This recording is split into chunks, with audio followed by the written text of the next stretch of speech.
Identification of students with ADHD versus learning disabilities. What is ADHD and how does it affect the student or child? ADHD is attention deficit hyperactivity disorder which cannot be cured but can be treated. It can affect the student by being easily distracted, trouble with schoolwork, extremely hyper at random times of the day, trouble maintaining relationships, and very impulsive.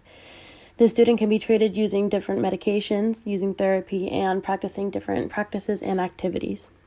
What is a learning disability and how does it affect this child or student? A learning disability is a disability of any kind that affects learning. There are many types of learning disabilities. The IDEA protects students with learning disabilities. Usually there are no treatments for learning disabilities, but there are ways to help the student get their life much easier. Therapy and practices can make the student's life easier, but there are usually no medications that can help. What are the similarities between ADHD and learning disabilities?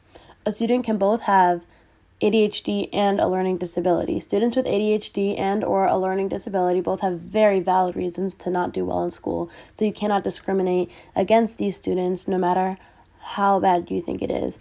And many students with learning disabilities can get misdiagnosed with ADHD because the symptoms of both are very similar. How do you identify ADHD? Students are usually referred by someone close to them, like a parent or a teacher. If a student is showing signs of emotional problems or behavioral problems, many people can assume it's ADHD. You can also get tested by a neurospecialist or a psychologist to get a definite diagnosis. The IDEA has nothing to do with ADHD because it is not under the IDEA regulations. How do you identify a learning disability? Usually, parents will recognize learning disabilities when children are a very young age because of developmental issues. You can get tested by any neurospecialist like a psychologist or a therapist, and the IDEA does protect students with learning disabilities.